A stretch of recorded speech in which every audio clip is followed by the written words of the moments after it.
हमने पिछली वीडियो में पढ़ा था कक्षा 10 का बायोलॉजी का पहला चैप्टर जिसका नाम था जैव प्रक्रम। आज हम इससे आगे पढ़ेंगे। हमने पिछली वीडियो में एक तो देखा था पाठ्यक्रम और दूसरा देखा था कि सजीव किसे कहते हैं। उससे आगे अब हम देखते हैं जैव प्रक्रम किसे कहते हैं, जैव प्रक्रम होता क्या है। तो एक बार ऐसे हम पढ़ते हैं, फिर समझ में नहीं आएगा फिर मैं समझाता हूँ। तो सुनिएगा ध्यान से।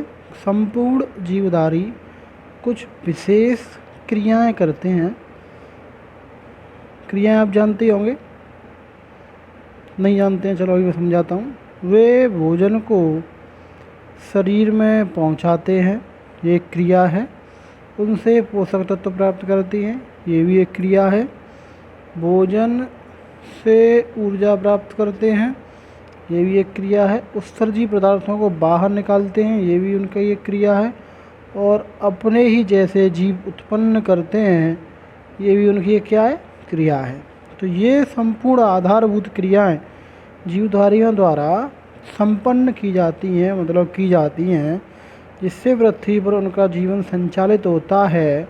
इन्हें जैव प्रक्रम कहते हैं। और देखिए अब हम समझते हैं, जैव प्रक्रम का मतलब है कि हमको अपने जीवन के लिए, अपना जीवन जीने के लिए जो क्रियाएं करनी पड़ती हैं, जिन क्रियाओं की आवश्यकता होती है, वे जैव प्रक्रम कहलाती हैं। अंग्रेजी में कहेंगे तो क्या कहेंगे, लाइफ प्रोसेस। क्या कहेंगे बच्चों, लाइफ प्रोसेस। एक बार पुनः मैं इसे अपनी भाषा में समझाता हूँ कि जितने भी जीवधारी हैं, चाहे मैं हूँ, चाहे आप हों, चाहे जीव जंतु हों, चाहे एक कोष की हों, चाहे बहुकोष की हों, सबके अंदर क्या देखने को मिलेगा, कुछ न कुछ क्रियाएं देखने को मिलेंगी। ये अलग बात है कि किसी में कौन से स्तर पर, किसी में कौन से स्तर पर, किसी में कम तो किसी में ज़्यादा देखने का अनुपात पाया जा सकता है, लेकिन पाएंगे सब में। तो ऐसी क्रियाएं जो हमें जीवन जीने के लिए आवश्यक होती हैं, वे क्रियाएं हमारी क्या कहती हैं। मतलब एक बात समझो आप, जैव प्रक्रम को हम अंग्रेजी में क्या कह रहे हैं, लाइफ प्रोसेस। ठीक है, तो लाइफ प्रोसेस का मतलब क्या हो गया, लाइफ माने क्या होता है जीवन, प्रोसेस माने क्या होता है क्रिया। तो जीवन के लिए की जाने वाली क्रियाएं क्या कहलाएंगी, जैव क्रियाएं कहलाएंगी। तो अब हम कौन कौन सी क्रियाओं की हमें आवश्यकता होती है, उनको हम इस चैप्टर में हम पढ़ेंगे। मतलब जैव प्रक्रम करने के लिए हमें क्या चाहिए, उत्सर्जन करना है, पोषण करना है, या जो कुछ भी क्रियाएं जितनी भी हम इस चैप्टर में हम एक एक करके डिस्कस करने वाले हैं। ठीक है, अब मेरे हिसाब से आपकी समझ में अब ये आ गया होगा जैव प्रक्रम किसे कहते हैं अच्छी तरीके से। अब देखिए, गति या चलन, अंग्रेजी में कहेंगे मूवमेंट, इसको पढ़ते हैं हम फिर एक बार। किसी जीवधारी जानते होंगे आप, जिसमें जीवन होता है, किसी जीवधारी की स्थिति में होने वाले परिवर्तन को गमन कहते हैं। स्थिति का मतलब पोजीशन, जब किसी की स्थिति बदलती है तो उसको हम क्या कहेंगे, परिवर्तन। जो उसकी स्थिति में परिवर्तन होता है उसको हम कहेंगे गमन। पौधे जो होते हैं, इसको याद रखेंगे, पौधे जो होते हैं वो एक ही स्थान पर स्थिर रहते हैं। अब आप ये भी सोचोगे कि चलो ठीक है, जो जीव है वो तो गति कर लेंगे, गमन कर लेंगे, लेकिन पौधे क्या करेंगे।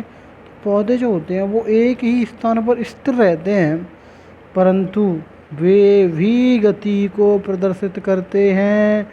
बड़ी ध्यान देने लोग बात है भाई ये, कि फिर भी वो भले ही एक ही जगह पे स्थिर रहते हैं, लेकिन वो भी किसको प्रदर्शित करते हैं बच्चों, गति को। अब आप कहोगे सर जी कैसे करते हैं, तो देखो, टहनियाँ जो होती हैं वो झुकती हैं कि नहीं झुकती हैं, कलियाँ जो होती हैं फूलों की, पेड़ों की, वो खिलती हैं कि नहीं खिलती हैं। तो बताओ गति हुई कि नहीं हुई, हुई। तो देखिए और आगे देखते हैं। चलो अभी जंतुएं जो होते हैं उनमें भी गति कह लो या उसे गमन कह लो करने के लिए कुछ अंग पाए जाते हैं।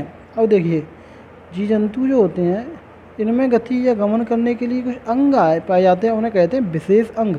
विशेष अंग का मतलब होता है बच्चों, जो अंग जिस काम को करता है जिस विशेष काम के लिए बना होता है वो उसके काम का विशेष अंग कहलाता है। जैसे जो अमीबा होता है, एक कोशिकी जीव होता है, आप जानते ही होंगे। अमीबा जो होता है उसमें कूटपाद होते हैं, मतलब जो जिन पैरों से वो चलता है उनको कूटपाद कहते हैं। मनुष्य को तो आप अच्छी तरीके से जानते होंगे कि मनुष्य जो होता है उसमें चलने के लिए ईश्वर ने हमें क्या दिए हैं भाई, पैर दिए हैं। आगे देखते हैं अब हम, देखिए अब हम आगे की जैव प्रक्रम में और आगे की बात करते हैं। तो अब सबसे पहले हम देखते हैं पोषण। क्या देखते हैं, पोषण। देखिए और इसके बारे में हम पढ़ते हैं और साथ ही साथ समझते चलते हैं।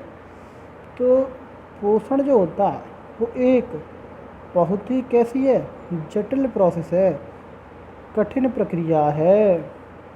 इसके अंतर्गत क्या होगा भाई, जीवधारी जो होंगे, जीवधारी मैंने अभी आपको बताया था, जीवधारी जो होंगे उनको भोजन जो होगा वो भोजन को क्या करेंगे, पहले तो ग्रहण करेंगे। इसको पूरे को समझेंगे, ये थोड़ा लंबा है पर कोई दिक्कत नहीं, मैं एक ही चीज़ समझाऊंगा आपको, टेंशन वाली बात नहीं है, घबराना नहीं है आपको। कि जो जीव होते हैं, जीवधारी होते हैं, वो सबसे पहले क्या करेंगे, भोजन उनको मिल गया, भोजन को उन्होंने ग्रहण कर लिया। अब जैसे ही उन्होंने भोजन को ग्रहण किया, अब भोजन को वो क्या करेंगे, पाचन करेंगे। क्या करेंगे, पाचन करेंगे। पाचन जैसे ही हो जाएगा उसके पश्चात वो उसका अवशोषण करेंगे, मतलब भोजन से अवशोषण करेंगे, चीज़ों को ग्रहण करेंगे। और अवशोषित चीज़ों से वो क्या करेंगे, भोज्य पदार्थ और जैविक क्रियाओं को संपादित करेंगे, मतलब करेंगे। और इनको करने के लिए उन्हें क्या की आवश्यकता होगी, ऊर्जा की। क्या की आवश्यकता होती है, ऊर्जा की। और शरीर में जो टूट फूट होती है, ऊतकों की जो ऊतक जो होते हैं उनको मरम्मत के लिए भी किसकी आवश्यकता होती है, ऊर्जा की। और जीवों के शरीर में वृद्धि होती है तथा रोगों से रक्षा भी होती है। अब आप समझ रहे होंगे कि भाई जी समझ में नहीं आया कुछ, क्या कह दिया आपने, तो अब समझो।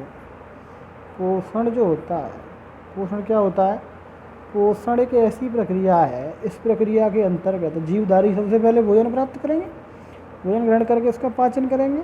पाचन प्राप्त करने के बाद वो फिर उसका अवशोषण करेंगे। अब जो वो अवशोषित करेंगे भोजन को, उससे हमें क्या करना है, उससे हम जैविक क्रियाओं को, मतलब अपनी बायोलॉजिकल शरीर की क्रियाओं को संपादित करेंगे। और उसको संपादित करने से होगा क्या, वो समझो। उसको संपादित करने से हमें प्राप्त होगी भाई ऊर्जा। क्या प्राप्त होगी, ऊर्जा। और ये ऊर्जा क्यों प्राप्त चाहिए हमें, ये देखिए आगे। ऊर्जा चाहिए हमें शरीर में टूट फूट को, ऊतकों की मरम्मत के लिए, और जीव के शरीर में वृद्धि करने के लिए, तथा रोगों से अपनी रक्षा करने के लिए हमें काय की आवश्यकता होती है, पोषण की आवश्यकता होती है। समझ में आ गया होगा, एक बार जल्दी से समझा देता हूँ। पोषण एक प्रक्रिया है, इसमें सबसे पहले जो जीवधारी होंगे, जो कोई भी होगा वो जीवन, जिसके अंदर जीवन होगा वो भोजन को प्राप्त करेगा, उससे वो पाचन करेगा, उसके पाचन करने के बाद उसका अवशोषण करेगा, अवशोषित होकर के उसमें जैविक क्रियाएँ होंगी, जैविक क्रियाओं के बाद उससे ऊर्जा बनेगी। ऊर्जा बनने के बाद ऊर्जा का हम प्रयोग करेंगे शरीर में टूट फूट के लिए, ऊतकों जो होते हैं, टिश्यू जो होते हैं उनकी मरम्मत के लिए, और जीवों के शरीर में वृद्धि जो होगी उसके लिए, और अपने रोगों से लड़ने के लिए, क्षमता के लिए। देखिए अब देखेंगे हम कि जो पोषण होता है, अभी हमने देखा पोषण क्या होता है। तो जो पोषण होता है उसके आधार पर जीवों का वर्गीकरण किया गया। क्या किया गया है, वर्गीकरण, क्लासिफिकेशन। अंग्रेजी में क्या कहते हैं वर्गीकरण को, क्लासिफिकेशन। नहीं समझ में आ रहा हो तो बंटवारा, या ये तो समझ में आ रहा होगा बंटवारा तो आपके, ठीक है। अब देखिए, तो जो पोषण है उसके आधार पर जीवों का वर्गीकरण किया गया है। तो सबसे पहले जो रखा गया है वो रखे गए हैं स्वपोषी जीव। इंग्लिश में की जरूर याद रखेंगे आप, ऑटोट्रॉफिक ऑर्गेनिज्म। देखिए स्वयं का मतलब क्या होता है, ऑटोट्रॉफिक, जीव को आप जानते ही हैं ऑर्गेनिज्म बोलते हैं। अच्छा, तो वे जीव जो सरल अकार्बनिक पदार्थ हों। अब सरल अकार्बनिक पदार्थ क्या होते हैं, जैसे CO2, कार्बन डाइऑक्साइड, H2 जल आदि से अपने भोजन को या भोजन से पोषक पदार्थों को निर्माण करें, स्वयं कर लें, स्वपोषी कहलाएंगे। उदाहरण की अगर हम बात करें तो सभी हरे पौधे स्वपोषी होते हैं। कुछ भी समझ में नहीं आया होगा, चलिए अब समझते हैं। वे जीव जो सरल कार्बनिक पदार्थों से। ऐसे समझ में नहीं आ रहा है तो ऐसे समझो, वे जीव जो अपना भोजन स्वयं बना लें। कैसे बना लें? स्वयं बना लें। और स्वयं किन की सहायता से बनाएंगे? वो अकार्बनिक पदार्थों की सहायता से बनाएंगे, जैसे कार्बन डाइऑक्साइड, जल वगैरह जो भी हैं उनकी सहायता से वो अपना भोजन स्वयं का करेंगे, निर्माण कर लेंगे। ऐसे जीवों को कहा जाएगा स्वपोषी जीव। और शायद समझ में आ रहा होगा। तो ऐसे जीव कौन है? सभी जो हरे पौधे होते हैं वो अपना भोजन स्वयं बनाते हैं। मतलब ये कैसे होते हैं? स्वपोषी होते हैं। ये भी दो प्रकार के होते हैं। कितने प्रकार के होते हैं? दो प्रकार के। एक तो वे जो प्रकाश संश्लेषी होते हैं, फोटोसिंथेसिस होते हैं। एक वे जो रसायन संश्लेषी होते हैं, प्रकाश संश्लेषी, प्रकाश की उपस्थिति में, रसायन संश्लेषी जो रसायनों की उपस्थिति में अपना भोजन बनाएंगे, वो ये दो प्रकार के होते हैं। अब आगे देखते हैं। दूसरा पोषण होता है, पहला हमने कौन सा पढ़ा है? स्वपोषण, जो अपना खुद का भोजन बनाता। अब हम पढ़ेंगे कौन सा? परपोषी या विषमपोषी। क्या पढ़ेंगे? परपोषी या विषमपोषी। तो ये देखिए इंग्लिश में कैसे कहेंगे? Heterotrophic organism. ठीक है, अब हम इसको समझेंगे। तो वे जीवधारी, कौन से जीवधारी?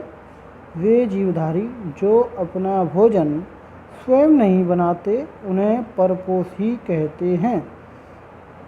नहीं समझ में आई? अभी हमने क्या पढ़ा था? स्वपोषी। स्वपोषी हमने क्या पढ़ा था? वे वो जीव जो अपना भोजन स्वयं बनाएंगे। लेकिन इसमें क्या उल्टा है? वे जीवधारी जो अपना भोजन स्वयं नहीं बनाएंगे, हमेशा क्या करेंगे? दूसरों पर निर्भर रहेंगे, परपोषी कहलाएंगे। ये भोजन के लिए या तो प्रत्यक्ष रूप से या परोक्ष रूप से कह लो।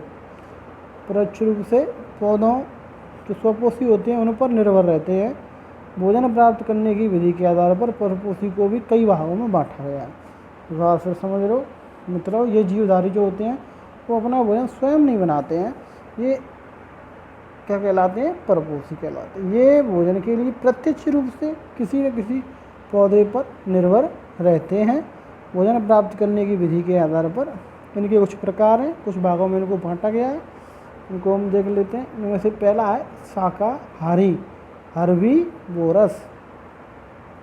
तो वे जीव, कौन से जीव? वे जीव जो भोजन के रूप में केवल हरे पौधों को या अनेक उत्पादों को ग्रहण करते हैं, उन्हें शाकाहारी कहते हैं। मतलब इसका ये हुआ कि ऐसे जीव जो अपने भोजन के रूप में केवल हरे पौधों को, मतलब हम कह सकते हैं शाक को, मतलब हम कह सकते हैं हर्ब्स को, मतलब हम कह सकते हैं जड़ी बूटियों को, पेड़ पौधों को, जो भोजन अपने भोजन में केवल हरे पौधों को या फिर जो पौधे हैं उनसे बनने वाले उत्पादों को ग्रहण करते हैं, उन्हें हम क्या कह सकते हैं? उन्हें हम शाकाहारी कहते हैं। जैसे आपने देखा होगा बकरी, बकरी क्या खाती है? पेड़ पौधे खाती है, पेड़ पौधों से बनी हुई कोई चीज़ खाती है। खरगोश क्या खाता है? खरगोश घास खाता है, हिरन घास खाता है। अब आपकी समझ में आ गया होगा शाकाहारी का मतलब। ठीक है, यहाँ से आगे हम अगली वीडियो में देखेंगे।